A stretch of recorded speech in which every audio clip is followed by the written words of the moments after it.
हमारे व्यस्त जीवन में ईश्वर की आवाज़ जो वास्तव में स्वस्थ हैं, मजबूत हैं और आनंदित हैं, वे आज़ाद भी हैं, क्योंकि उनकी प्रतिरोधक क्षमता अधिक है। बीमारी उनसे दूर रहती है। लेकिन जो निर्बल हैं, दुर्बल हैं, कमज़ोर हैं, वे रोगी हैं और रोग के बंधनों में हैं, और जिनकी रोग प्रतिरोधक क्षमता नहीं होती, वे हर तरह की बीमारियों से घिरे रहते हैं। HIV कुछ इसी तरह की बीमारी है जिसमें व्यक्ति की प्रतिरोधक क्षमता कम हो जाती है और सारी बीमारियां, क्योंकि वो कमज़ोर हो जाता है, उसे घेरे रहती हैं और वो कभी ठीक नहीं हो पाता। आज हम इस पर विशेष चिंतन करें। 2 सितंबर 2025, 22वां सामान्य सप्ताह, मंगलवार। पहला पाठ थिस्सलुनीकियों के नाम संत पौलुस का पहला पत्र, अध्याय 5, पद संख्याएं 1 से 6 और 9 से 11 तक। संत लूकस का सुसमाचार, अध्याय 4, पद संख्याएं 31 से 37 तक। प्रभु ईसा अधिकार के साथ बोलते थे। वे अपदूतों को अधिकार के साथ डांटते थे।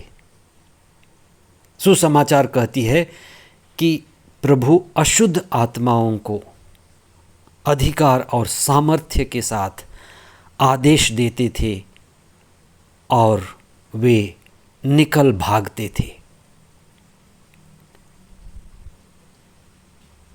अपदूतों का निकलना, ईसा के द्वारा डांटा जाना, यह इस बात को प्रकट करता है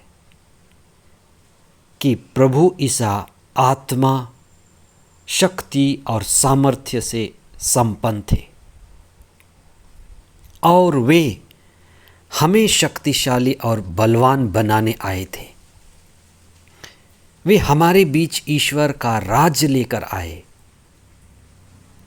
और वे स्वयं काम किए और उन्होंने शिष्यों को भी तैयार किया कि वे भी अधिकार और सामर्थ्य में बढ़ें।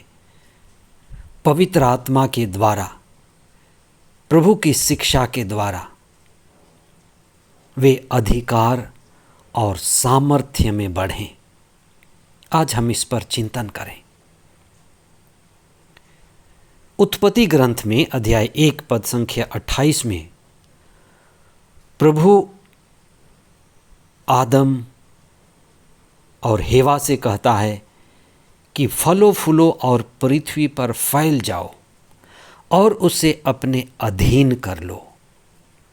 अधीन कर लेना का अर्थ है नियंत्रण में कर लेना,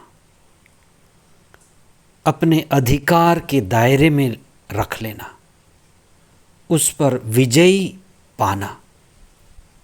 और ये मनुष्य के मजबूती को, मनुष्य के अधिकार और शासन करने की क्षमता को प्रकट करता है। संत लूकस अपने सुसमाचार अध्याय 6, पद संख्या 19 में लिखते हैं कि सभी लोग ईसा को स्पर्श करने का प्रयत्न करते थे, क्योंकि उनसे शक्ति निकलती थी और सबको चंगा करती थी। लोग ईसा को स्पर्श करना चाहते थे। ईसा सतत प्रार्थना में, आत्मा में रहते थे। उनकी शिक्षा के द्वारा और यहाँ तक कि उनकी उपस्थिति से भी शक्ति प्रवाहित होती थी। ये उनके अधिकार और सामर्थ्य का लक्षण है। संत लूकस अध्याय 9 पद संख्या 1 में ईसा ने अपने 12 शिष्यों को बुलाया और उन्हें सब अपदूतों पर सामर्थ्य तथा अधिकार दिया और रोगों को दूर करने की शक्ति प्रदान की।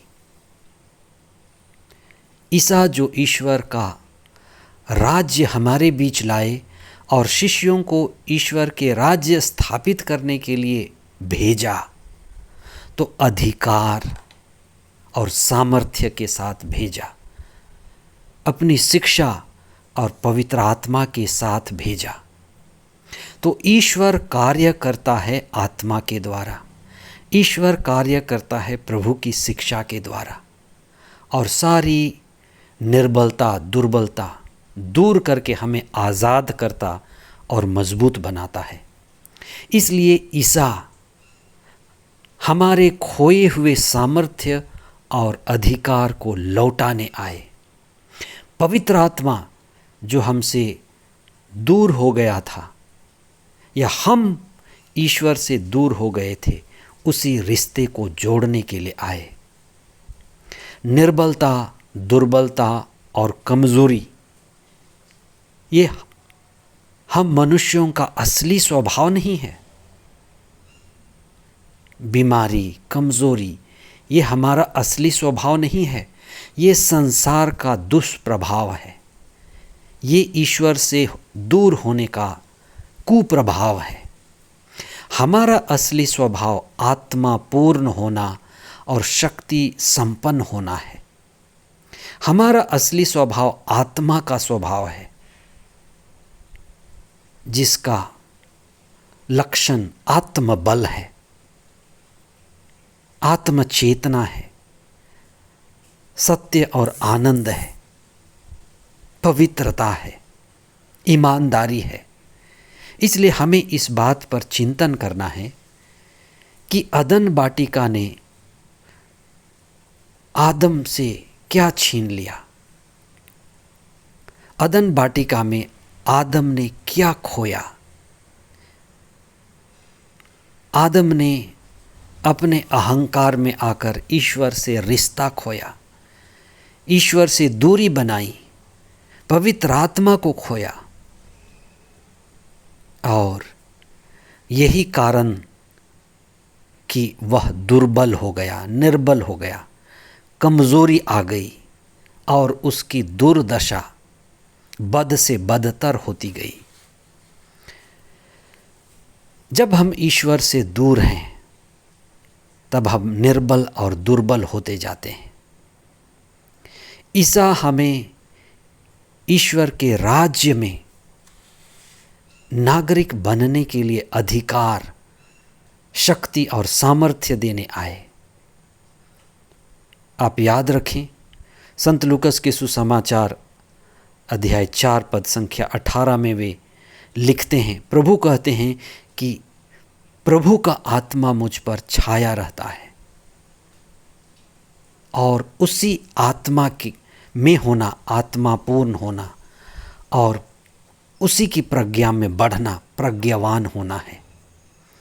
इसलिए हम प्रभु की शिक्षा को पढ़ें, उस पर मनन चिंतन करें, पवित्र आत्मा से सतत प्रार्थना करें, अपने जीवन को, अपने परिवार को, सब चीज़ को प्रभु को समर्पित करते हुए पवित्र आत्मा की शक्ति और सामर्थ्य से बल पाएं। आज के पहले पाठ में संत पौलुस अंतिम दिनों की बातें कहते हैं कि कुछ लोग डर जाते हैं कि क्या होगा। संत पौलुस कहते हैं, हमें शिक्षा मिली है कि हम नहीं मरेंगे, हम रूपांतरित हो जाएंगे। इसलिए हम धर्म शिक्षा पर और प्रभु की संगति में जुड़े रहें और एक दूसरे को ईश्वरीय शिक्षा के द्वारा दृढ़ता और भरोसा दें। प्रभु का आत्मा जो हम पर छाया रहता है, हमें शक्ति, सामर्थ्य और अधिकार में बढ़ने के लिए हमारी मदद करे। आमीन।